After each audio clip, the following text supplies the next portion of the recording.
साथ हैं उत्तराखंड कार्मिक एकता मंच के संयोजक महासचिव दिगंबर फलोरिया जी।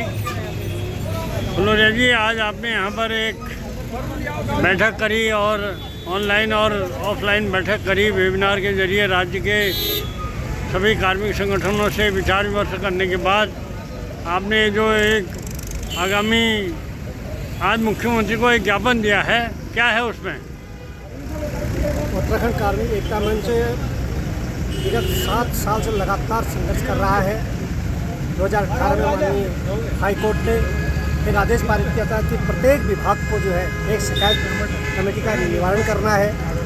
उस परिप्रेक्ष्य में हमने 30 अगस्त को देहरादून शहीद स्थल पर भी एक जो है मुख्य सचिव को पत्र जारी किया था कि आप तत्काल कार्मिक एकता मंच के साथ एक बैठक कर और प्रत्येक विभाग में एक शिकायत निवारण समिति का गठन करें, लेकिन वो आज तक भी नहीं हुआ। इससे उत्तराखंड कार्मिक एकता मंच के पूरे सदस्यों में उत्तराखंड में और विभागों में एक नाराज़गी थी। हमारे अध्यक्ष जी सम्मानित रमेश त्रिपाठी जी और पूरे टीम यहाँ पर आई हुई थी। तो वेबिनार के जरिए पूरे उत्तराखंड को एक संदेश दिया गया, माननीय मुख्यमंत्री को ज्ञापन दिया गया कि आप तत्काल 8 नवंबर तक इसका निस्तारण करें, अन्यथा 9 नवंबर को हम शहीद स्थल देहरादून में आंदोलन करेंगे और आमरण अनशन करने के लिए विवश होंगे। Thank you. नमस्कार सम्मानित साथियों, मैं रमेश चंद्र पांडे आज अपने YouTube के चेंज आउट चैनल, जो कि विकास के प्रति जवाबदेही से जुड़े सवालों पर बेबाकी से अपनी राय व्यक्त करने के लिए बनाया गया है, के माध्यम से बताना चाहता हूं आपको कि रामपुर तिराहा स्थित शहीद स्थल में 2 अक्टूबर 2025 को जो शहीदों को श्रद्धांजलि देने के लिए का जो कार्यक्रम है, उसके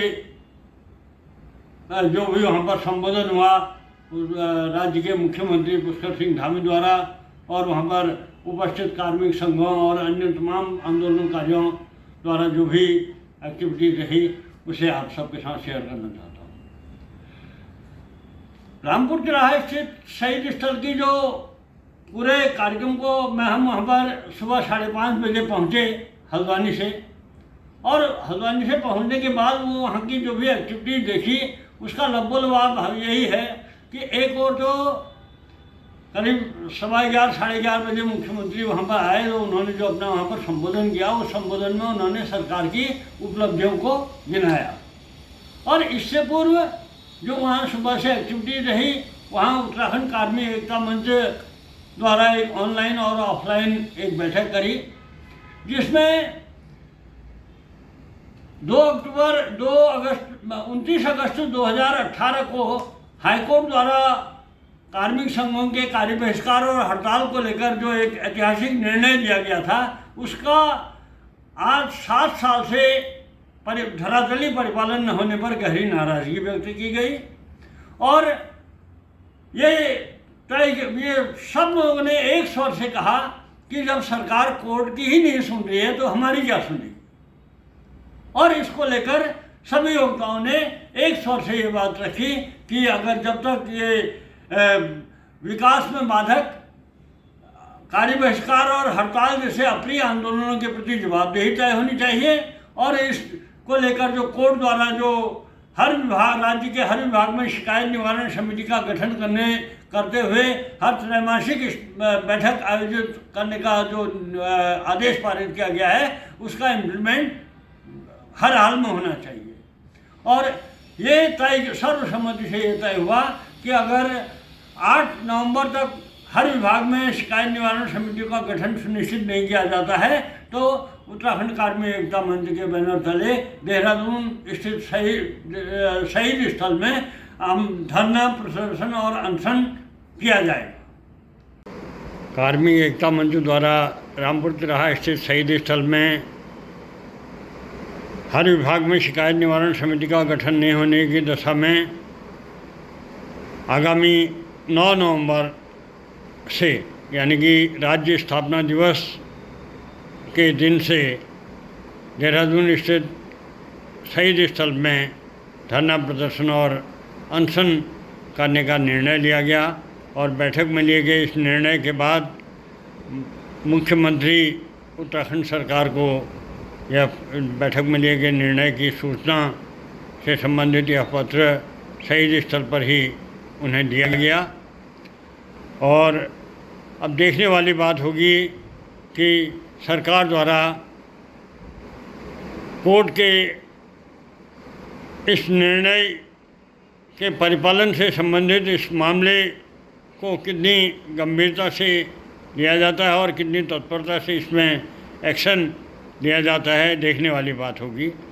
और फिलहाल इस पूरे मामले में हमारी नज़र रहेगी, जो भी अपडेट होगा उसे आप सबके साथ साझा किया जाता रहेगा।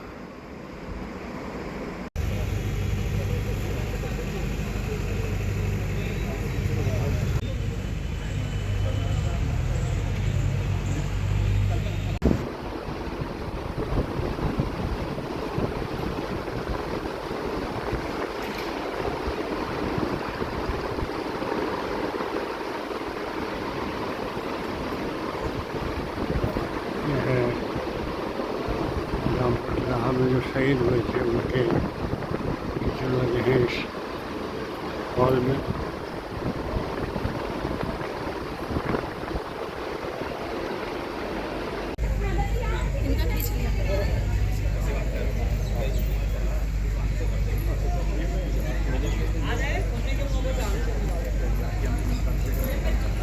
ये है स्वर्गीय पंडित महावीर शर्मा जी, जिन्होंने इस शहीद स्थल के लिए अपनी भूमि को दान किया था। उनकी मूर्ति का आज लोकार्पण हुआ है यहाँ पर।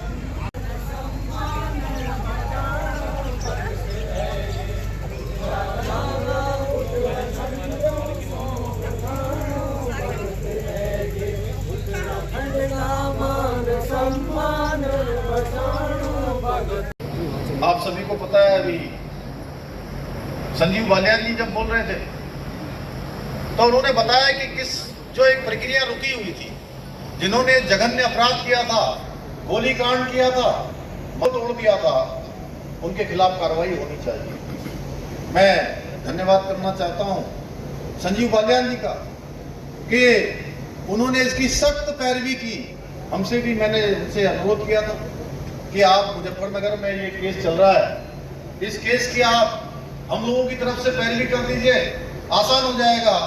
वो यहाँ भारत सरकार में मंत्री रहते हैं, उन्होंने पैरवी करी और कोर्ट ने डिसीजन दिया।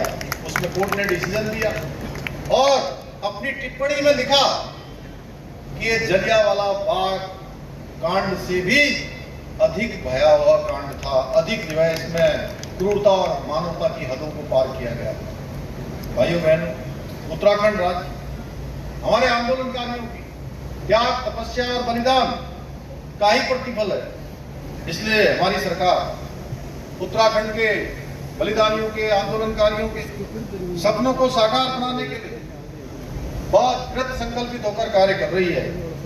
हमारी सरकार ने राज्य आंदोलनकारियों के प्रति अपनी कृतज्ञता को प्रकट करते हुए उनके आश्रितों के लिए का क्षैतिज आरक्षण लागू किया है।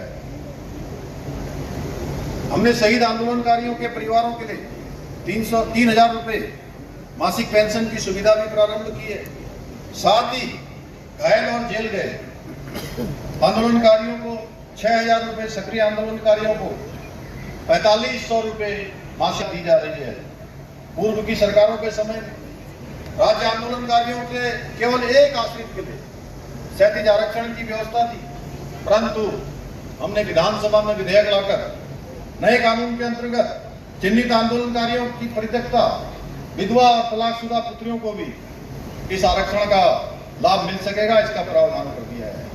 यही नहीं, हमारी सरकार ने चिन्हित आंदोलनकारियों के पहचान पत्र जारी करने के साथ ही 93 आंदोलनकारियों को राजकीय सेवा में सेवायोजित किया है और सेवायोजित ही नहीं किया है, बल्कि उनका नियुक्ति पत्र वितरण समारोह भी आयोजित किया है। इतना ही नहीं, हमने राज्य आंदोलनकारियों के बच्चों को स्कूल और कॉलेजों में निःशुल्क शिक्षा की व्यवस्था की है। इसके अलावा आंदोलनकारियों की सरकारी बसों में निःशुल्क यात्रा की सुविधा भी उपलब्ध कराई जा रही है। भाइयों बहनों, उत्तराखंड के आंदोलन में हमारी मातृशक्ति का बहुत बड़ा योगदान था, उनकी बहुत महत्वपूर्ण भूमिका रही है। इसी को देखते हुए हमारी सरकार ने राज्य की मातृशक्ति को सम्मान देने के लिए, उनको नमन करने के लिए उत्तराखंड सरकार की सरकारी नौकरियों में महिलाओं के लिए 30% का क्षैतिज आरक्षण लागू करने का ऐतिहासिक कार्य भी किया है। यही नहीं, हमने रामपुर गोलीकांड के समय इस क्षेत्र के लोगों के द्वारा जो हमारे राज्य आंदोलनकारियों की मदद के लिए किए गए योगदान की, उसको चिरस्थायी बनाने के लिए हमेशा आने वाली पीढ़ियों के स्मरण में रहे कि मुजफ्फरनगर के लोगों ने, निवासियों ने, यहाँ के स्थानीय लोगों ने किस प्रकार से आगे बढ़कर हमारे इस आंदोलन को आगे बढ़ाया, किस प्रकार से हमारी बहनें, माताएं उस आंदोलन में जब उनके साथ अमानवीय व्यवहार हो रहा था, किस प्रकार उन्होंने मदद की, गोलीकांड के बाद किस प्रकार से यहाँ सहायता करी। इसलिए रामपुर, सिसोना, मेघपुर और बागोवाली में जन्म है। इसके साथ शहीद स्मारक हेतु अपनी भूमि दान करने वाले स्वर्गीय महावीर शर्मा जी के योगदान को चिरस्थायी बनाने के लिए आज आपके समक्ष पिछली बार उसकी यहाँ से घोषणा की गई थी और आज उनकी मूर्ति की आज ये लोकार्पण का कार्यक्रम भी यहाँ पर संपन्न हो गया है। भाइयों बहनों, हमारे शहीदों का सपना था कि एक ऐसा उत्तराखंड राज्य बने जहाँ हमारे उत्तराखंडी भाई बहनों को सभी को समान अधिकार प्राप्त हो, सम्मान हो, जहाँ हमारी संस्कृति, भाषा और परंपराओं का संरक्षण हो, जहाँ हर व्यक्ति को समान अवसर मिले, चाहे कोई किसी पंथ का हो, किसी धर्म का हो, किसी समुदाय का हो, किसी भी वर्ग का हो। इसी उद्देश्य से हमारी सरकार ने हमारे सब आंदोलनकारियों, उनकी भावना और उनके सपनों के अनुरूप उत्तराखंड राज्य में समान नागरिक संहिता का कानून लागू कर दिया है और जो सभी नागरिकों के लिए समान अधिकार और कर्तव्य सुनिश्चित करेगा, वहीं प्रदेश के युवाओं को पूर्ण पारदर्शिता के साथ समान अवसर उपलब्ध कराने के लिए देश का सबसे कठोर नकल विरोधी कानून भी लागू किया है। जिसके परिणाम स्वरूप पिछले 4 वर्षों में 25,000 से अधिक युवाओं ने सरकारी नौकरियां पाने में सफलता प्राप्त की है, जो अपने आप में एक रिकॉर्ड है। राज्य स्थापना के 20 सालों में ये संख्या जहां 15,000 के आसपास भी थी, लेकिन इन 4 सालों का अगर खाका उठाकर देखेंगे तो ये 25,000 के आंकड़े को पार कर गया है। भाइयों बहनों, एक पृथक राज्य की परिकल्पना ने हमारे प्रदेश की डेमोग्राफी को संरक्षित रखने की और देवभूमि के मूल अस्तित्व को बचाने की चिंता भी हमारे बलिदानियों की थी। हमारी सरकार देवभूमि की डेमोग्राफी को बनाए रखने के लिए पूरे संकल्प के साथ काम कर रही है, पूरी प्रतिबद्धता के साथ काम कर रही है। जहां हमने प्रदेश में एक सख्त धर्मांतरण रोधी कानून, एक सख्त एक दंगा रोधी कानून, लैंड जिहाद, लव जिहाद और थूक जिहाद जैसे कुकृतियों को रोकने के लिए भी सख्त कार्रवाई की है। आपने देखा होगा लैंड जिहाद माफिया प्रदेश में अपना हरा, नीला, पीला कपड़ा डालकर हमारी बेकीमती जमीनों को लगातार उन पर कब्जा कर रहे थे। हमने प्रदेश में इस सुनियोजित लैंड जिहाद के खिलाफ इस अवैध कब्जों के खिलाफ निर्णायक कार्रवाई प्रारंभ की और अभी तक 9,000 एकड़ से भी अधिक सरकारी भूमि को हमने लैंड जिहादियों से मुक्त कराया है। यही नहीं, हमने करीब 550 के करीब अवैध रूप से बनी हुई मजारों को भी ध्वस्त किया है।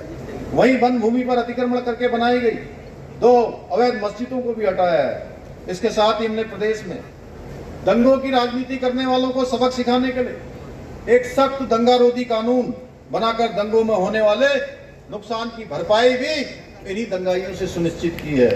इसके अलावा हाल ही में हमारी सरकार ने एक नया कानून लाकर मदरसा बोर्ड को भी समाप्त करने का निर्णय लिया है। इस कानून के लागू होने के पश्चात 2026 के बाद वही मदरसे संचालित हो पाएंगे जिसमें हमारे सरकारी बोर्ड के द्वारा जो निर्धारित पाठ्यक्रम है वो निर्धारित पाठ्यक्रम पढ़ाया जाएगा। अन्यथा 1 जुलाई 2026 के बाद ऐसे मदरसों को बंद कर दिया जाएगा। यही नहीं, हमारी सरकार ने राज्य में अवैध रूप से संचालित लगभग 250 से अधिक मदरसों को भी बंद करवाया है। हमारा प्रयास है कि राज्य में शिक्षा के मंदिर स्थापित हो। शहीद स्थल का रीडेवलपमेंट एक मास्टर प्लान यहाँ का बनाया जाएगा, उसके लिए उत्तराखंड सरकार काम करेगी। संग्रहालय की भव्यता प्रदान करने हेतु यहाँ पर काम होगा। स्मारक पर एक कैंटीन बने, इसके लिए भी हमारा संस्कृति विभाग इसके लिए काम करेगा। उत्तराखंड की जो सरकारी बसें हैं वो यहाँ पर रुकें, इसको आकर देखें और आने वाली जो हमारी पीढ़ियाँ हैं वो उनके स्मरण में आए कि उत्तराखंड राज्य प्राप्ति के लिए मुजफ्फरनगर रामपुर तिराहा पर कितना बड़ा गोलीकांड हुआ, किस प्रकार से लोगों ने अपनी शहादत दी, किस प्रकार से अपना बलिदान दिया, कितना संघर्ष उन्होंने किया। भाइयों बहनों, इसी विश्वास के साथ मैं एक बार फिर से रामपुर तिराहा गोलीकांड के सभी अमर बलिदानियों को नमन करता हूँ। और आज विजयदशमी का पर्व भी है, मैं आप सभी को विजयदशमी पर्व की भी बधाई देता हूँ। साथ ही आज महात्मा गांधी जी की जयंती है, लाल बहादुर शास्त्री जी की जयंती है, उनको भी मैं नमन करता हूँ। आप सबका धन्यवाद करता हूँ और अपनी बात समाप्त करता हूँ।